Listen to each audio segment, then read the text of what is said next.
गांव में सोनू नाम का लड़का अपने माँ बाप के साथ रहता था। वो बहुत गरीब था।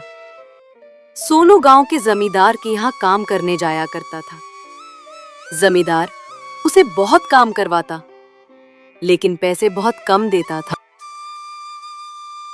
जब से सोनू को काम पर रखा है, मेरा तो फायदा ही फायदा हो रहा है। सोनू 4 आदमी का काम अकेले ही कर देता है और मेरे 3 आदमी के पैसे बच जाते हैं। बहुत बढ़िया है जी। अगर आपके 3 आदमी के पैसे बच जाते हैं तो आप सोनू को थोड़े और पैसे दिया करो ना। बेचारा कितना गरीब है। बूढ़े माँ बाप का अकेला ही सहारा है। इतने कम पैसे में पता नहीं उसका कैसे गुजारा होता होगा। बेचारे की तो अभी शादी भी नहीं हुई है। वो घर का काम भी खुद ही संभालता है और यहाँ आकर हमारा भी काम देखता है। मुझे लगता है आपको उसे थोड़े और पैसे देने चाहिए। आप उसकी तनख्वाह क्यों नहीं बढ़ा देते? तुम चुप रहो, तुम्हें कुछ नहीं पता। पैसे कैसे कमाने हैं ये मैं अच्छी तरह से जानता हूँ। ऐसे ही मैं जमींदार नहीं हूँ, उसके लिए भी बहुत दिमाग लगाना पड़ता है। अपना फायदा और सामने वाले का नुकसान देखना पड़ता है। तुम्हें ये सब बातें समझ में नहीं आएंगी। तुम अपना काम करो। तुम्हारी बातें सुनूंगा तो तुम मुझे भिखारी बनाकर छोड़ोगे।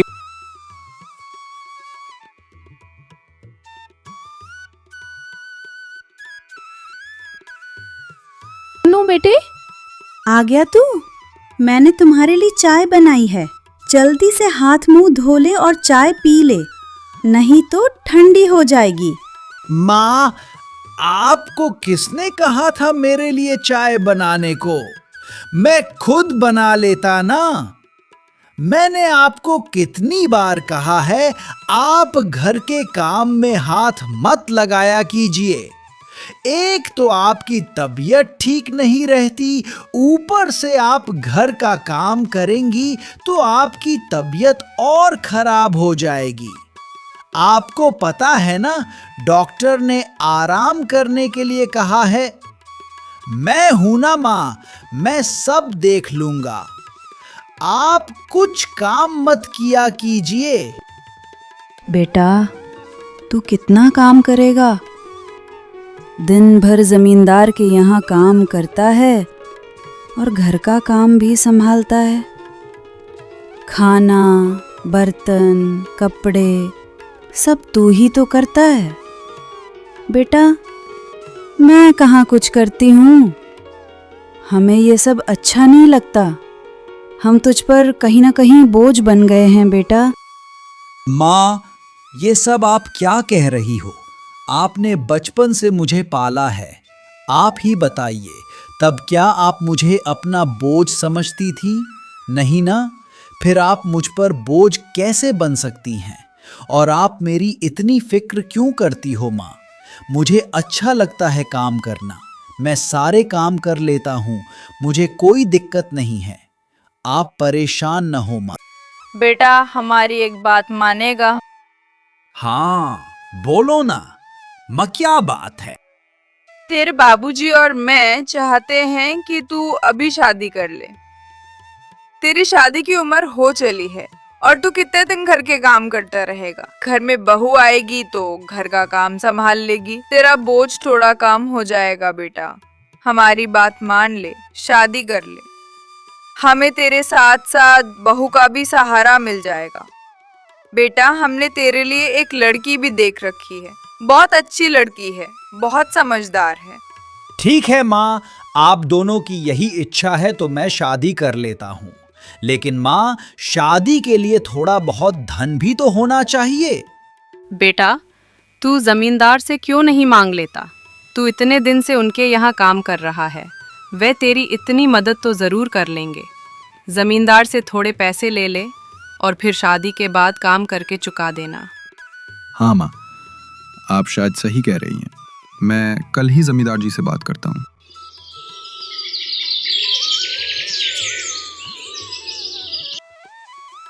नमस्कार जमींदार साहब। आओ सोनू, आओ। कैसे आना हुआ? जमींदार साहब, आपसे एक छोटा सा काम था। बोलो सोनू, क्या काम था? जमींदार जी, मुझे कुछ पैसों की जरूरत थी और आप फिक्र ना करें जमींदार जी, मैं काम करके आपके पाई पाई लौटा दूंगा। अच्छा ठीक है, मैं तुम्हें पैसे देने के लिए तो तैयार हूं, लेकिन तुम्हें उसका ब्याज भी देना पड़ेगा। ठीक है जमींदार जी। फिर सोनू जमींदार से थोड़े पैसे लेकर शादी कर लेता है। घर में बहू आ जाती है। बहू के आने से सुहास की जिम्मेदारी थोड़ी कम हो जाती है। राधा घर के सारे काम संभाल लेती है और अपने सास ससुर की भी सेवा करती है। राधा, तुम्हारा बहुत बहुत धन्यवाद। धन्यवाद, लेकिन किस बात का? जब से तुम आई हो मेरी जिंदगी बदल सी गई है। तुम घर का सारा काम कितने अच्छे से संभाल लेती हो और माँ बाबूजी की सेवा भी करती हो। मुझे ऐसी ही पत्नी चाहिए थी जो मेरे घर के साथ साथ मेरे माँ बाप की भी सेवा करे। इसमें धन्यवाद की क्या बात है? अब ये घर सिर्फ आपका नहीं, मेरा भी है। और आपके माता पिता भी मेरे माता पिता जैसे ही हैं। अब तक आपने इस घर को संभाल कर रखा था, अब ये जिम्मेदारी मेरी है। सब कुछ ठीक चल रहा होता है। कुछ दिनों बाद सोनू को एक बेटा होता है। समय बीतता चला जाता है। एक दिन राधा, क्या बात है, तुम बहुत परेशान लग रही हो। वो माँ की चिट्ठी आई थी। मेरी माँ की तबीयत बहुत खराब है। अरे राधा, फिर तो तुम्हें अपने घर जाना चाहिए। तुम्हारी माँ को तुम्हारी जरूरत है। तुमने मुझे पहले क्यों नहीं बताया? लेकिन मेरी जरूरत यहाँ भी तो है ना। मैं माँ के पास चली जाऊंगी तो यहाँ सब कौन देखेगा? नहीं राधा, तुम यहाँ की चिंता मत करो। इस समय तुम्हें अपनी माँ के पास होना चाहिए। तुम्हारी माँ को भी तो तुम्हारा ही एक सहारा है। तुम उनकी इकलौती बेटी हो। तुम्हें वहां होना चाहिए। राधा, तुम अपने माँ के पास जाने की तैयारी करो। लेकिन आपके लिए खाना कौन बनाएगा? मैंने कहा, तुम यहाँ की चिंता मत करो, मैं सब संभाल लूंगा। मेरा जाने का मन नहीं कर रहा। मुझे आप लोगों की बहुत चिंता हो रही है। राधा, मैंने कहा ना, मैं सब संभाल लूंगा। तुम बस इस वक्त अपनी माँ की फिक्र करो, हमारी नहीं। माँ, मैं नानी के घर नहीं जाऊंगा। मुझे दादी के पास ही रहना है। नहीं बेटा, तुम मेरे साथ चलो। तुम दादी को परेशान करोगे और तुम्हारे पिताजी को भी परेशानी होगी। वो तुम्हारा ख्याल रखेंगे या फिर अपना काम करेंगे। तुम मेरे साथ ही चलो। बहू, उसका मन नहीं है तो रहने दे। तुम चिंता मत करो, हम उसका अच्छे से ख्याल रखेंगे। तुम बेफिक्र होके जाओ। राधा अपने मायके चली जाती है। राधा के जाने के बाद सुहास घर संभालता है, घर के काम भी करता है और जमींदार के यहाँ जाकर भी काम करता है। एक दिन बहुत तेज बारिश होती है। कई लोगों की फसलें बर्बाद हो जाती हैं। एक सप्ताह बीत जाता है। हे भगवान, कितनी तेज बारिश हो रही है। आज एक सप्ताह हो गया लेकिन बारिश रुकने का नाम ही नहीं ले रही। बहू को भी गए हुए बहुत दिन हो गए। हाँ माँ, लेकिन वो भी क्या करें? इतनी तेज बारिश में वो कैसे आएंगी? वो भी बारिश के थमने का इंतजार कर रही होंगी। अगले दिन सोनू के घर पर एक आदमी आता है और बोलता है, सोनू, गजब हो गया, तुम्हारे ससुराल में बहुत तेज बाढ़ आई है। तुम्हारी पत्नी और तुम्हारे सास ससुर सब उसमें बाढ़ की चपेट में आ गए। तुम्हारी पत्नी अब नहीं रही। सोनू ये सुनते ही बहुत बड़ा धक्का खाता है। उसके पैरों तले जमीन खिसक जाती है। सोनू के ऊपर दुखों का पहाड़ टूट पड़ता है। वो जोर जोर से रोने लगता है। हे भगवान, ये कैसा न्याय है तेरा? मेरे बेटे को थोड़ी खुशी मिली थी, वो भी तुझे अच्छी नहीं लगी। तूने वो भी उससे छीन ली। तूने उसका सहारा छीन लिया। तूने एक छोटी बच्ची से उसकी माँ छीन ली। तुझे इस मासूम बच्चे पर जरा भी तरस नहीं आया? क्या बिगाड़ा था उसने तेरा जो तूने छोटी सी बच्ची को अनाथ कर दिया? क्या हुआ दादी? आप सब क्यों रो रहे हो? और माँ अभी तक क्यों नहीं आई? मुझे माँ की बहुत याद आ रही है। राजू बेटे, तुम्हारी माँ को थोड़ी चोट लगी है, इसलिए वो जल्दी नहीं आ सकती। वो कुछ दिन वहीं रहकर आराम करेगी, फिर आ जाएगी। कुछ दिन ऐसे ही बीत जाते हैं। कहाँ जा रहे हो बेटा? काम पे जा रहा हूँ माँ। बेटा, तुम्हारी तबीयत ठीक नहीं है, कुछ दिन और आराम कर ले। नहीं माँ, मैं आराम नहीं कर सकता। अगर मैं काम पर नहीं जाऊंगा तो घर में अनाज आज कहाँ से आएगा? हम सब तो भूखे मर जाएंगे। मुझे काम पर जाना ही होगा। और माँ, राधा का सपना था कि हम राजू को पढ़ा लिखा कर बहुत बड़ा आदमी बनाएंगे। अब राधा तो नहीं रही माँ, लेकिन मैं उसका सपना जरूर पूरा करूंगा। राजू की पढ़ाई लिखाई के लिए पैसों की जरूरत पड़ेगी और उसके लिए मुझे और ज्यादा मेहनत करने की जरूरत है। मैं राधा का सपना जरूर पूरा करूंगा। मैं राजू को कभी किसी बात की कोई कमी नहीं होने दूंगा। मैं चलता हूं माँ, मैंने खाना बना दिया है, आप सब खा लेना। तुम सबके सब कामचोर हो। तुम्हें बस फोकट की तनख्वाह चाहिए और काम के समय तुम्हारे पास बहाने होते हैं। अभी सोनू नहीं है, इसलिए मैं तुम लोगों को रखा हूं। अगर सोनू आ जाता तो तुम्हें लात मारकर यहां से निकाल देता। सोनू नहीं है तो मेरा सब काम ऐसे ही पड़ा है। तभी वहां पर सोनू आ जाता है। अरे सोनू, तुम आओ आओ, मैं तुम्हारी ही बातें कर रहा था। बड़ी लंबी उम्र है तुम्हारी। अब तुम दोनों कान खोल कर सुन लो। अब सोनू आ चुका है तो मुझे तुम्हारी कोई जरूरत नहीं। अपना हिसाब लो और निकलो यहाँ से। दोबारा यहाँ आने की कोई जरूरत नहीं है। अरे सोनू, खड़े खड़े क्या देख रहे हो भाई? चलो जल्दी से काम पर लगो, बहुत सारा काम पड़ा है। सोनू काम पर लग जाता है। उनमें से एक मजदूर रमेश सोचता है, यह सब इस सोनू की वजह से हुआ है। अगर यह यहां न आता तो यह जमींदार मुझे काम पर से नहीं निकालता। सोनू की वजह से आज मेरे पेट पर लात पड़ी है। इसका जिम्मेदार सिर्फ सोनू है। मैं भी देखता हूं यह कैसे काम करता है। रमेश एक तरकीब सोचता है और अगले दिन जमींदार के घर की कीमती मूर्ति चुरा लेता है और मौका देखकर वो मूर्ति सोनू के घर में छुपा देता है।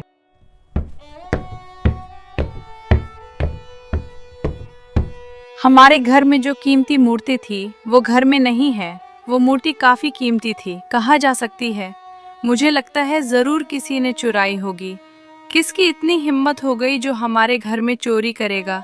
एक बार पता चल जाए उसे मैं छोड़ूंगा नहीं। मुझे पता है वो मूर्ति किसने चुराई है। वो मूर्ति मैंने सोनू के घर देखी है। क्या बात कर रहे हो? क्या तुम सच कह रहे हो? अगर आपको यकीन नहीं होता तो आप सोनू के घर की तलाशी करवा लीजिए। तभी सोनू वहां पर आ जाता है। क्या हुआ मालिक? आप परेशान दिख रहे हो, कोई बात है क्या? तेरी हिम्मत कैसे हुई मेरे घर से मूर्ति चुराने की? मेरे टुकड़ों पर पलता रहा है और मेरे ही घर में चोरी करता है। मालिक, कौन सी मूर्ति? मैंने कब चुराई? मुझे तो कुछ समझ में नहीं आ रहा। आप ये सब क्या बोल रहे हो? देख सोनू, ज्यादा नादान बनने की कोशिश मत कर। चुपचाप मूर्ति मुझे लाकर दे दे। मालिक, मैं सच कह रहा हूं, मेरे पास कोई मूर्ति नहीं है। तू ऐसे नहीं मानेगा। मुझे तेरे घर की तलाशी लेनी है। फिर जमींदार सोनू के घर की तलाशी लेने चला जाता है और वहां वो मूर्ति मिल जाती है। मूर्ति को देखकर सोनू को बहुत बड़ा झटका लगता है। ये कैसे हो सकता है? ये मूर्ति मेरे घर पर कैसे आई? मालिक, मैं इसके बारे में कुछ नहीं जानता। मेरा विश्वास कीजिए, ये मूर्ति मैंने नहीं चुराई। लेकिन जमींदार उसकी एक नहीं सुनता और उसे काम से निकाल देता है। ये क्या है बेटा? मूर्ति हमारे घर कैसे आई? पता नहीं माँ, यह तो मैं भी नहीं जानता। हम तुझे अच्छी तरह से जानते हैं बेटा, तू ऐसा काम कर ही नहीं सकता। जरूर किसी ने तुझे फंसाने के लिए ऐसा किया है। आप चिंता मत कीजिए माँ, मैं कहीं और काम ढूंढ लूंगा। ऐसा कहकर सुहास घर से बाहर निकल जाता है और एक जगह जाकर बैठ जाता है और सोचता है, मुझे तो कुछ समझ नहीं आ रहा मैं क्या करूं। घर की हालात भी इतनी खराब हो चुकी है कि राशन का सामान भी कुछ ही दिनों का बचा है। उसके बाद मैं क्या करूंगा और घर का गुजारा कैसे होगा। हे भगवान, मुझे कोई रास्ता दिखाए। तभी वहां पर सोनू का एक दोस्त आता है और बोलता है, अरे सोनू, तू यहाँ बैठा है। मैं तेरे घर पर गया था तो पता चला तू घर पर नहीं है। भाभी के बारे में पता चला, सुनकर बहुत बुरा लगा। तू ठीक तो है ना सोनू? क्या बताऊं सूरज, बहुत मुसीबत में हूँ। और सोनू सूरज को सारी बातें बताता है। फिर सूरज कहता है, फिर तो सोनू, मैं बहुत सही समय पर आया हूँ। तुझे याद है, तूने 2 साल पहले मेरी मदद की थी जब मेरे पास शहर जाने के लिए पैसे नहीं थे, तो तूने ही मुझे पैसे दिए थे। आज तेरी ही वजह से मैं शहर जाकर इतनी अच्छी नौकरी कर पा रहा हूं और मुझे बहुत अच्छी तनख्वाह भी मिल रही है। यह सब तेरी ही वजह से हुआ है। उस दिन तूने मेरी मदद ना की होती तो आज मैं इस जगह पर न होता। आज वही पैसे मैं तुझे लौटाने आया हूं। सूरज सोनू को पैसे दे देता है। फिर सोनू कहता है, बहुत बहुत धन्यवाद भाई। ऐसा लग रहा है जैसे भगवान ने तुम्हें मेरे लिए आज यहाँ भेजा है। मुझे इस वक्त पैसों की बहुत जरूरत थी। सोनू सूरज का धन्यवाद करके घर चला जाता है। कुछ दिन ऐसे ही बीत जाते हैं। एक दिन रमेश अपने दूसरे मजदूर से कहता है, अगर मैंने उस दिन दिमाग न लगाया होता तो आज हमें सोनू की जगह ये काम न मिलता। मालिक ने तो उस दिन हमें निकाल ही दिया था। मैंने ही सोनू के घर वह मूर्ति रखी थी ताकि मालिक सोनू को धक्के मारकर निकाल दे। फिर मालिक के पास हमारे अलावा दूसरा कोई रास्ता ही नहीं बचा था और उन्हें मजबूरन सोनू की जगह हमें ही काम पर रखना पड़ा। ये सारी बातें जमींदार सुन लेता है।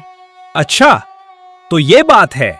तो तुम हो वो आस्तीन का सांप? तुम्हारी हिम्मत कैसे हुई मेरे साथ ऐसा खेल खेलने की? मैं तुम्हारी बातों में आकर उस भोले भाले सोने को काम से निकाल दिया, जबकि वह तुमसे कई गुना ज्यादा काम करता था। तुम लोग तो 1 नंबर के काम चोर हो, फिर भी मैंने तुम्हें काम पे रखा। आइंदा अगर तुम दोनों मेरे खेत के आसपास भी दिखें तो तुम दोनों की टांगे तोड़ कर रख दूंगा। जमींदार घर जाकर सोचता है, मैंने सुहास के साथ बहुत गलत किया है। वो कितने सालों से मेरे यहाँ काम कर रहा है, लेकिन आज तक उसने कभी मुझे शिकायत का मौका नहीं दिया। 4 आदमी का काम बेचारा अकेले ही करता था, फिर भी मैंने कभी उसकी कद्र नहीं की, ना उसकी तनख्वाह बढ़ाई। फिर भी उसने कभी मुझसे शिकायत नहीं की। बेचारे की पत्नी गुजर गई, उसके ऊपर दुखों का पहाड़ टूट पड़ा और उसके बाद मैं भी उसे काम से निकाल दिया, जबकि उसकी कोई गलती नहीं थी। उसने तो मुझे कितना समझाने की कोशिश की, लेकिन मैं ही उसकी बात नहीं मान सका। मुझे उस पर भरोसा कर लेना चाहिए था। हे भगवान, मुझसे बहुत बड़ा पाप हो गया। मुझे उसके घर जाना होगा और उससे माफी मांगनी होगी। फिर जमींदार सोनू के घर जाता है। अरे मालिक, आप यहाँ? सोनू, मुझे माफ कर दे, मैंने तेरे साथ बहुत गलत किया है। वो मूर्ति तूने नहीं चुराई थी, वो तो हमारे खेत के मजदूर रमेश ने चुराई थी और मुझे आज ही पता चला। मुझसे गलती हो गई सोनू, जो मैंने तुझ पर भरोसा नहीं किया। मुझे माफ कर दे सोनू। तुझे कहीं और काम ढूंढने की कोई जरूरत नहीं। कल से तू फिर से काम पर आ जा और अब से तू मजदूरों की तरह काम नहीं करेगा। सारे मजदूरों पर ध्यान रखेगा और उनकी तनख्वाह का हिसाब किताब भी तू ही देखेगा। उसके बदले में तुझे बहुत अच्छी तनख्वाह दूंगा ताकि तेरा घर अच्छे से चल सके। आपका बहुत बहुत धन्यवाद मालिक। आपका यह उपकार मैं कभी नहीं भूलूंगा। मैं कल से ही काम पर आ जाऊंगा। अच्छा सोनू, मैं चलता हूँ। ऐसा कहकर जमींदार वहां से चला जाता है और सोनू दूसरे दिन से काम पर लग जाता है। सोनू बहुत जिम्मेदारी से अपना काम करता है और जमींदार भी उसके काम से बहुत खुश होता है। जमींदार भी सुधर जाता है और सोनू को उसके काम के बदले बहुत अच्छी तनख्वाह देने लगता है।